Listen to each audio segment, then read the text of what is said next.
Assalamualaikum Pak. Waalaikumsalam warahmatullahi wabarakatuh. Bagaimana Bu? Ya, alhamdulillah sehat. Meskipun kita dalam kondisi banjir, tapi ya kita usahakan Pak ya. Mudah-mudahan saya juga berterima kasih nih kondisi seperti ini kita bisa meluangkan waktu sedikit di tengah-tengah kita melakukan bersih-bersih. Jadi kami di sini Pak, saya sebagai calon guru penggerak akan memenuhi tugas demonstrasi kontekstual dengan mewawancarai kepala satuan pendidikan untuk mengulik bagaimana kepala sekolah menyelesaikan dilema etika dan bujukan moral di sini. Jadi selama kita di sini, karena kita sama-sama di sini selama 3 tahun, meskipun dengan keadaan kita bersama-sama, tapi saya sebagai bawahan belum tentu tahu persis yang mana nih yang merupakan dilema etika yang dirasa oleh kepala sekolah sendiri yang menghadapinya sebagai kepala satuan pendidikan. Untuk itu saya pengen Bapak cerita di sini. Saya juga pengen tahu banyak di sini kasus yang masuk ke dalam dilema etika yang Bapak hadapi di sini. Salah satu contohnya apa? Dan dari situ, dari kasus tersebut, bagaimana Bapak mengidentifikasinya bahwa ini adalah dilema etika atau bujukan moral? Sudah siap kan? Oke. Ya, oke. Assalamualaikum warahmatullahi wabarakatuh. Saya terima kasih sudah diberikan waktu dan kesempatan bersama Bu Dwi sebagai ini tugas demonstrasi. Di tengah-tengah ya kondisi kita sedang banjir dan banjir ini, alhamdulillah kita bisa sharing bersama. Jadi kasus-kasus etika moral itu kan kasus benar sama benar. Ya. Jadi pengalaman kami sebagai kepala sekolah, saya sebagai kepala sekolah, baik yang di SMA 1 maupun di SMK hari ini, kita lihat contoh kasus ya pada saat seleksi untuk P3K kategori P3 ya, P3.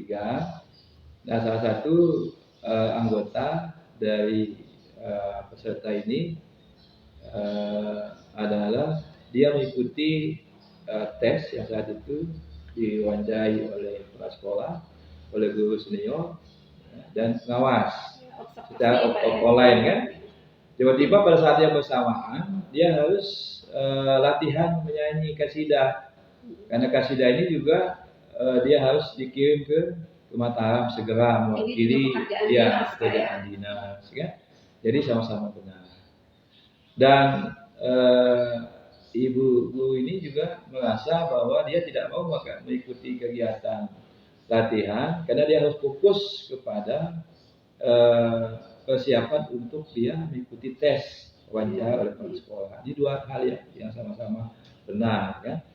Nah, oleh karena itu kami mengambil kesimpulan pada saat itu kita panggil panitia koordinatornya, berilah kesempatan kepada ibu guru ini karena ini hanya satu-satunya, hanya satu waktunya karena terbatas.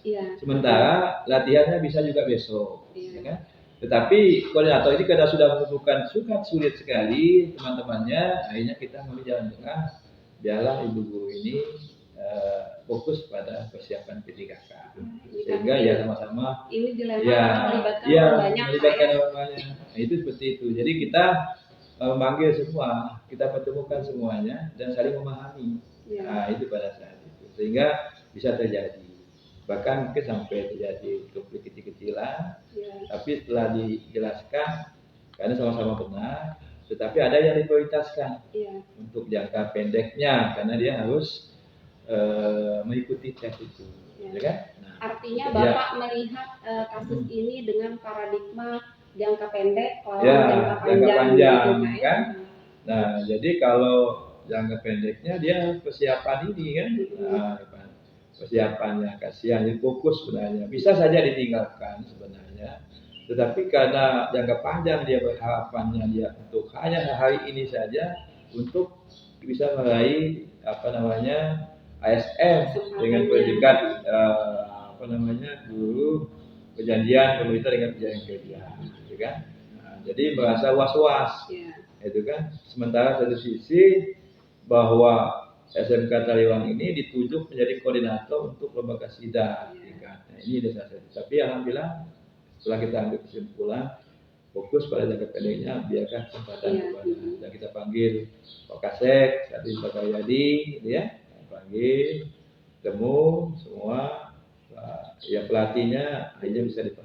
Artinya dalam pengambilan keputusan tersebut selalu ada orang lain dan pihak-pihak lain yang harus dilibatkan di dalam menyelesaikan masalah. Harus dilibatkan. Tidak cenderung langsung otoriter, tapi harus dipanggil semua sehingga bisa memahami konteks kekinian, konteks jangka pendeknya yang harus kita pahami. Jadi sudah beberapa pertanyaan ini langsung Bapak jawab tadi, ada 2-3 pertanyaan langsung terjawab.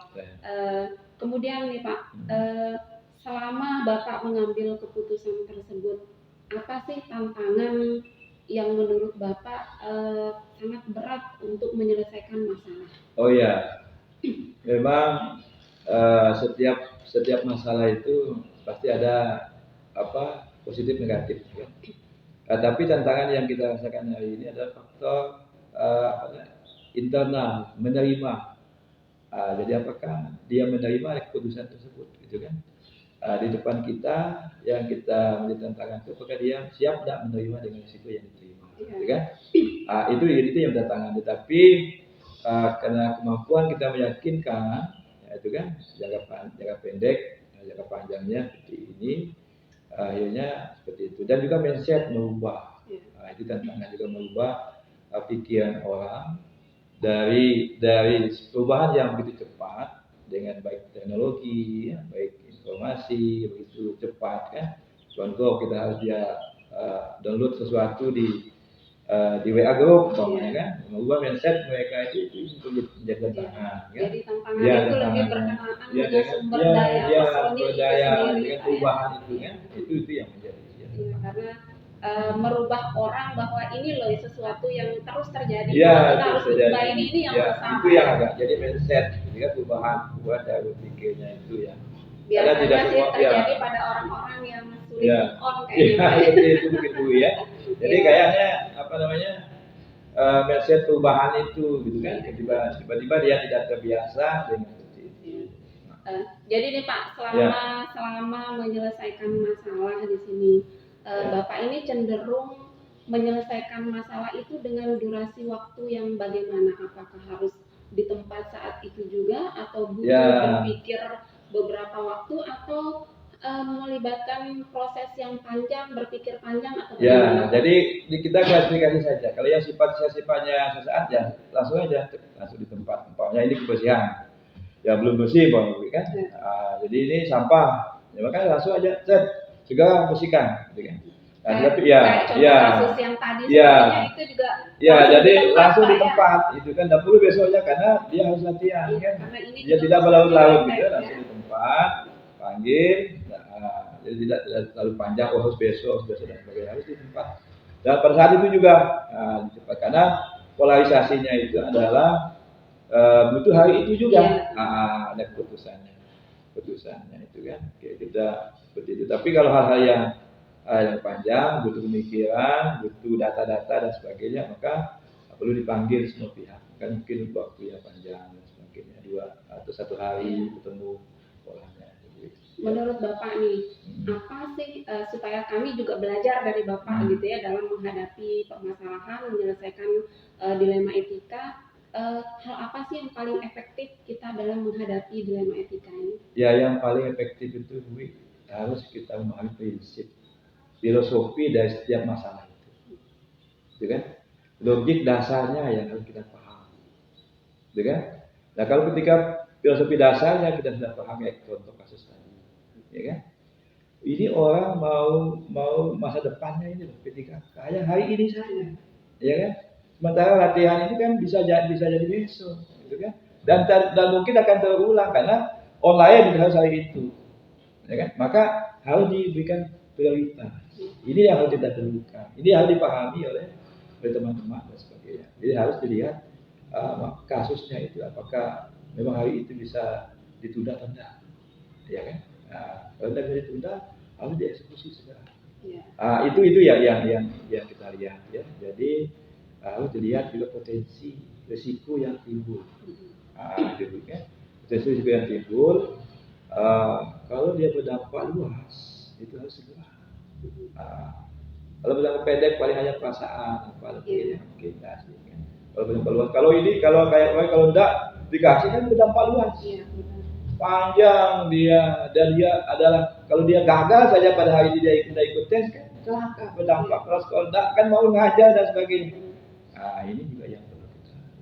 Artinya kita prinsip dasarnya seperti apa, duduk persoalannya dan potensi risikonya. Potensi risiko. Iya risiko kan.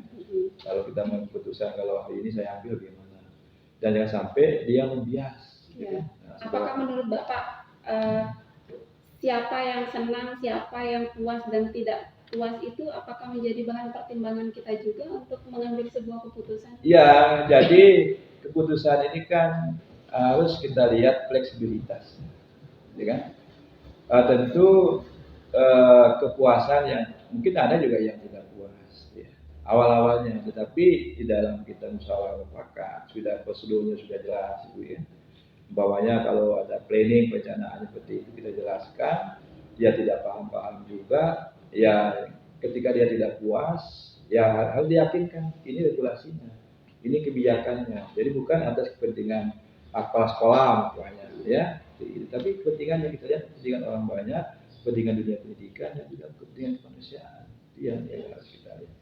Artinya di situ ada prinsip pengambilan keputusannya, bagaimana kita berdasarkan rule, berdasarkan aturannya, lalu kemudian berdasarkan hasil akhirnya. Gitu, jadi kan kalau makanya saya pribadi yang selama ini kan harus melihat konteks regulasinya, kita lihat seperti itu kan. Regulasinya seperti ini. Hanya P3K hanya hari ini aja bisa ikuti, ya besok tak boleh, ya kan? Kesempatan terakhir. Nah, jadi kan terlihat regulasinya dan pokoknya regulasi bilang bisa 3-4 hari lagi kegiatannya ini, artinya berarti yang itu bisa ditunda. Nah, kan? Artinya prinsip ini kita putuskan berdasarkan prinsip dasar yang tadi bahwa persoalannya kita harus pahami dulu, maka kita akan tahu prinsip pengambilan keputusannya seperti apa. Gitu. Oke Pak, terima kasih banyak sekali yang saya dapatkan ini Pak. Ini pertanyaan terakhir dari semua yang kita bicarakan tadi, kasus yang tadi, kemudian ada prinsip, ada paradigma gitu kan. Kemudian hal baik apa atau pesan baik apa sih yang bisa Bapak tularkan kepada kami dari cara-cara penanganan kasus seperti yang Bapak ceritakan tadi tentang dilema etika. Ya, jadi yang paling baik pesan. Pertama kita harus memahami persoalan yang dihadapi oleh mereka, gitu kan? Itu pesan kami, pesan saya. Artinya sentuh hatinya, gitu ya. Panggil hatinya persoalan itu apa yang mendasar, apa sebab mereka melakukan itu, apa keinginannya. Di dalam juga dicatat semuanya. Diakomodir. Nah jadi diakomodir tentu kita kalau pendapatnya dia ini benar, tapi setelah cocokkan dengan regulasi ternyata ini keliru. Seharusnya seperti ini, kan? Ternyata kalau kita mengambil keputusan seperti itu, ini teman-teman juga akan berbahaya, gitu kan? Nanti artinya pesan kita harus mengatasi masalah itu. Tanpa harus ada masalah lagi gitu kan. Kalau pesan apa, pesan Pak Nafi yang masalah kecil selesaikan masalah yang ini gitu ya. Dan juga pesan saya artinya bahwa setiap masalah itu jangan sampai tidak diselesaikan.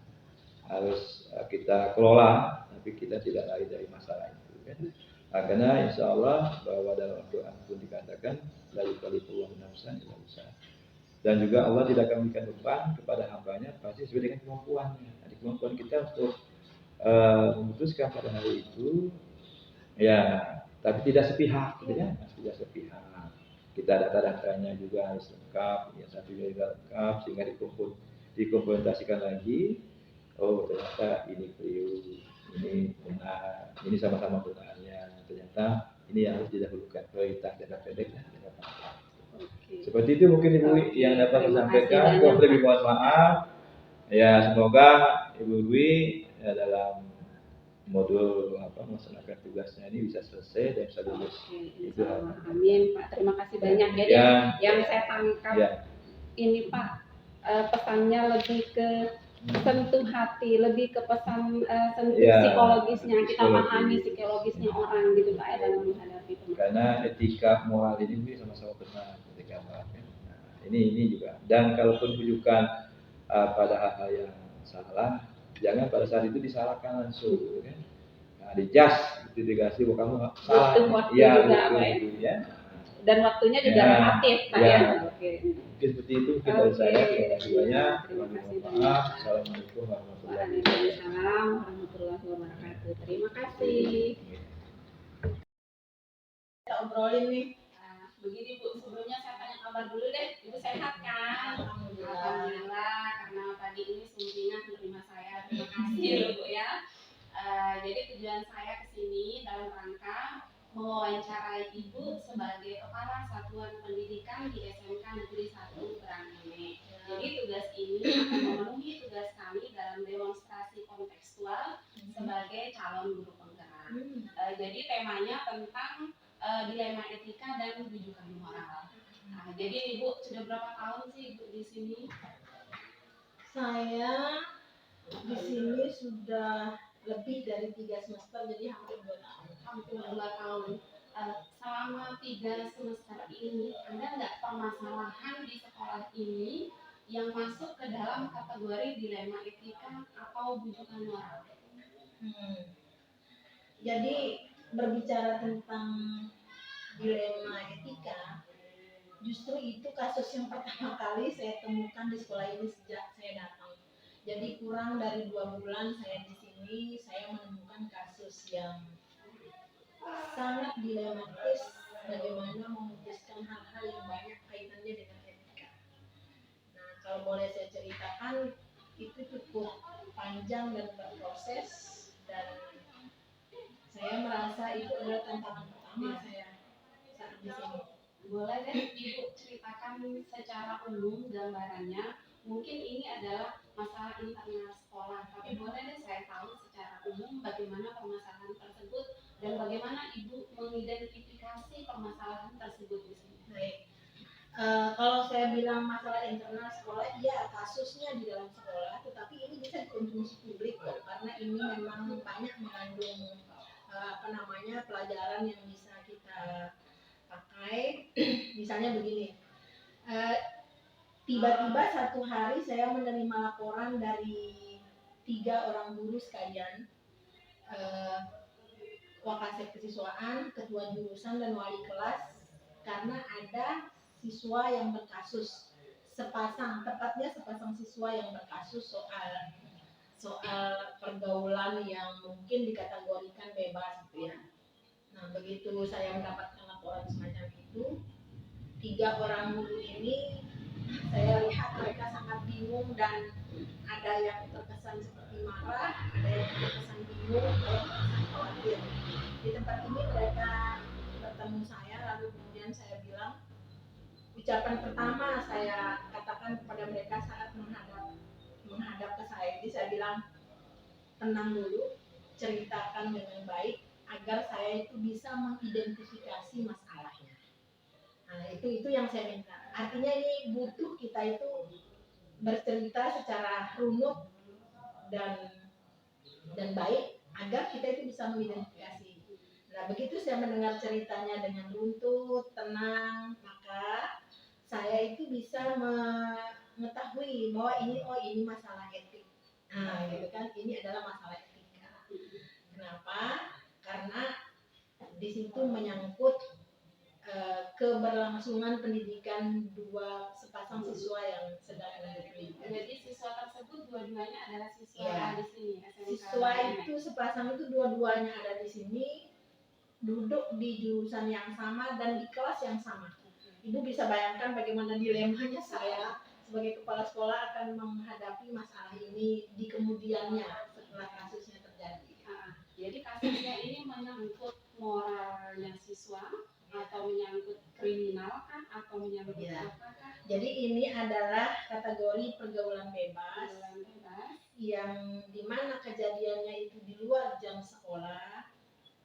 dan banyak pihak lain yang sudah bercampur di dalamnya. Nah, maka saya katakan bukan dilema lagi, mungkin saya ini dilema saya menghadapinya. Nah, yang ada di benak saya adalah pasti ini akan terjadi masalah di kalangan guru, di kalangan teman-temannya, dan di kalangan sekolah secara umum. Tetapi di sebelah itu, di sebelah masalah itu saya berpikir bagaimana melangsungkan pendidikan anak ini agar bisa lanjut. Nah, itu yang saya pikirkan. Pastinya ini akan melibatkan banyak pihak di dalam internal sekolah ini sendiri, dan pastinya ada pihak eksternal karena tadi Ibu bilang ini kasus juga terjadi di luar, melibatkan siswa di dalam. Oke, bagaimana Ibu menjalankan atau mengambil keputusan untuk menangani kasus tersebut? Jadi gini, karena anak ini saat itu masih kelas 11, ya, awal-awal kelas 11, dan oleh pihak di luar yang menangkap kejadian ini, dia menganggap ini adalah kejadian pergaulan bebas yang oleh mereka langsung ditangani oleh pemerintah setempat, lalu kemudian dengan segera mengambil keputusan untuk dinikahkan. Anak ini dinikahkan karena dinyatakan ini dua belah pihak keluarga, terutama dari pihak perempuan, dia tidak ingin menerima anaknya kalau dia dikembalikan dalam kondisi seperti itu, tetapi harus bertanggung jawab pihak laki-lakinya. Nah, menurut Ibu nih, nilai apakah di dalam kasus ini terdapat nilai-nilai yang sama-sama benar atau ada nilai yang bertentangan, atau menurut Ibu ada nilai kebajikan apa yang terjadi antara untuk menghadapi dua siswa tersebut? Nah, karena saya butuh keterangan lebih jelas apakah ini kasus yang memang mudah diputuskan, dalam hal ini kelihatan benar dan salahnya, atau ini masih dalam arena abu-abu siapa apa benar dia terjadi seperti itu atau tidak gitu. Maka prosedur yang saya ambil saat itu setelah saya mendapat laporan, langsung di meja ini juga saya bentuk tim investigasi agar informasinya ini benar-benar clear dan valid. Nah, maka segera saya bikin surat tugas kepada tim investigasi sebanyak 3 orang ini untuk turun ke lapangan langsung. Saya butuh informasi yang jelas dan valid agar saya itu bisa mengambil keputusan. Nah, dan itu saya butuh waktu 8 jam saja, tidak lebih dari itu. Apakah waktu 8 jam ini menurut Ibu adalah bentuk sesuatu yang efektif untuk menangani kasus? Jadi supaya kami juga bisa mempelajari kasus ini, dengan cara begini salah satu alternatif yang efektif adalah seperti yang Ibu lakukan.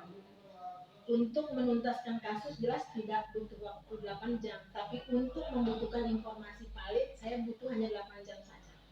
Nah, maka benar setelah 8 jam kemudian saya sudah mendapatkan informasi dari semua pihak, pemerintah desa, masyarakat yang menemukan, orang tua murid laki-laki dan orang tua murid perempuan. Nah, yang saya temukan dari situ, kesimpulan sementara setelah 8 jam kemudian ternyata anak ini tidak terjadi apa-apa, tetapi justru sudah sampai kepada fase untuk dinikahkan. Nah, di sini saya temukan dilema. Saya harus membela anak yang tidak ingin menikah dan alias ingin melanjutkan sekolah, atau memenuhi permintaan masyarakat dan orang tua yang sudah ingin menikahkan. Nah, itu dia. Artinya kita juga kasihan terhadap anak ini ya, tapi di satu sisi dia harus menjalankan tanggung jawabnya, mungkin yang dianggap oleh pihak lain dia harus bertanggung jawab terhadap hal ini gitu ya. Kalau tadi saya dengar banyak sekali pihak yang terlibat, ada dari masyarakat luar, kemudian dari cara menangani masalah tersebut, apa sih tantangan yang Ibu hadapi? Karena tadi saya dengar memang banyak orang yang terlibat dan akhirnya terlihat kasus ini gampang kok dihadapi oleh seorang kepala SMK ini, tapi pasti ada tantangan yang Ibu hadapi di balik itu. Tantangannya seperti apa? Saya menemukan tantangan berupa betapa orang tua murid itu tidak paham dengan undang-undang perkawinan usia dini misalnya gitu ya. Lalu kemudian orang tua ini tidak terlalu care untuk meneruskan pendidikan anaknya, hanya mementingkan bahwa kami ini tidak mau ketiban malu, kami ini tidak mau repot, dan seterusnya dan seterusnya.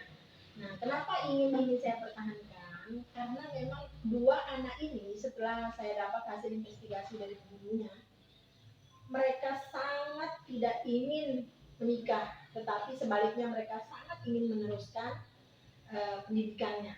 Nah, ini dilema saya, bagaimana saya care saya itu, etika ingin kepedulian saya terhadap keinginan mereka untuk meneruskan sekolah dengan menghadapi masyarakat yang disebabkan karena ketidakpahaman dia dengan undang-undang dan lain. Maka dalam hal ini saya libatkan dinas KB. Nah, itu dia saat itu. Artinya di sini problemnya itu adalah kelompok kecil lawan kelompok besar kali Ibu ya. Individu lawan kelompok besar. Individu ini adalah sekolah ini termasuk siswa itu sendiri, kemudian kelompok besar ini masyarakat yang menginginkan siswa ini menikah, padahal sebenarnya mereka tidak ingin menikah gitu ya. Tapi menurut Ibu, apakah keputusan yang Ibu ambil ini setelah Ibu refleksi ini kira-kira sudah tepat atau belum keputusan itu? Kalau kita refleksikan kembali, ini sudah terjadi. Kalau saya refleksi ke situ, saat saya mengambil keputusan untuk berada di pihak anak-anak, saya mengambil keputusan bahwa sekolah ini akan berada pada pihak anak-anak yang ingin meneruskan studi. Maka ada banyak hal yang harus saya benahi dan harus saya lakukan terhadap orang tua. Karena itu saat itu saya libatkan kantor KB. Hari esoknya saya telepon, lalu kemudian mereka juga turun menginvestigasi. Ternyata mereka menemukan data yang sama persis dengan kami. Bahkan tahap keduanya turun bersama-sama. Tadinya sekolah sendiri punya tim, lalu kemudian dinas KB punya tim sendiri. Setelah itu bergabung, tetap mendapatkan data yang sama. Lalu kemudian kita bersama-sama berhasil memberikan pengertian kepada orang tua murid untuk membatalkan rencana perkawinan. Dan lalu kemudian anak ini pastinya akan kembali ke sekolah. Nah, di sini justru tantangan kedua saya. Nah, tantangan berikutnya lagi ada di sini. Apakah anak ini nanti akan dibully oleh temannya? Apakah dia sanggup menyelesaikan pendidikan ini setelah dia mengalami hal ini? Dan itu yang saya rancang polanya. Artinya anak ini mendapatkan haknya kembali ke sekolah ini ya, namun yang menjadi permasalahan di sini adalah ketika mereka berada di dalam sekolah ini, bagaimana keberadaannya di tengah-tengah. Persoalan kedua lagi, nah, setelah mereka ditarik masuk. Tapi persoalan itu saya pikir ini akan menjadi internal sekolah, menciptakan lingkungan anak-anak ini ya. Sekolah. Nah, di sini nanti ketemu ada kelompok kecil, kelompok besar itu. Ya. Di sini itu yang kita bikin tahapan-tahapannya. Saya menjadwalkan banyak hal selama 1,5 bulan, dan bulan kedua mereka sudah kembali belajar dengan normal. Artinya mereka mendapatkan keadilan untuk kembali terhadap belajar di sekolah ini ya.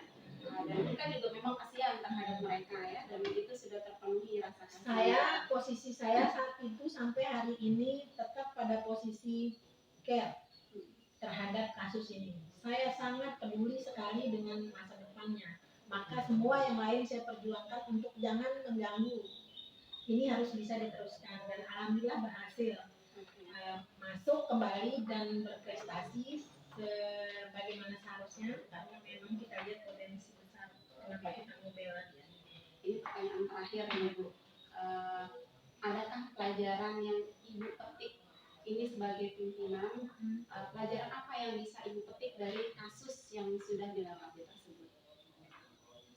Kayaknya kita butuh ketenangan menghadapi hal semacam ini. Lalu kemudian mesti berpikir sistematis dalam waktu singkat. Dan yang ketiga yang paling saya garis bawahi adalah ternyata sekalipun banyak orang yang kita libatkan, tetapi mesti bertahap. Tidak boleh, oh ini ayo kita rame-rame dengar ini ada masalah gitu. Ternyata kita butuh mulai dari kelompok kecil, kelompok berdua, kelompok berempat, kelompok baru masa ini bisa menerima. Itu yang saya lakukan. Tadinya ini diam selama hampir 3 pekan ini tidak ada yang tahu, hanya kelompok-kelompok kecil dan di meja ini, lalu kemudian kita sudah berani meeting di meja keluar, lalu kemudian sudah berani meeting di luar, dan akhirnya gabung lagi. Jadi langkah-langkah Ya, itu benar-benar ibu hati-hati ya, sangat hati-hati sekali, tetapi mesti segera, nggak boleh berlarut, nggak boleh ditunda, dan data kita mesti valid lengkap, sehingga hari ini orang tua yang tadinya buru-buru yang nikah banyak berterima kasih ya, alhamdulillah akhirnya mereka bisa sekolah kembali, bisa prestasi kembali. Oke, terima kasih Bu ya. Jadi saya bisa menangkap bahwa ketika kita menghadapi masalah ini mudah-mudahan menjadi pembelajaran untuk pimpinan-pimpinan lainnya, bahwa dalam menghadapi masalah kita harus tenang, lalu kemudian ikuti tahap penyelesaian masalah dengan sesuai dengan prosedurnya, kemudian secepat mungkin supaya efisien, begitu Ibu ya. Oke, terima kasih, mudah-mudahan ini bermanfaat buat saya, buat teman-teman yang lainnya. Terima kasih Bu. Waalaikumsalam.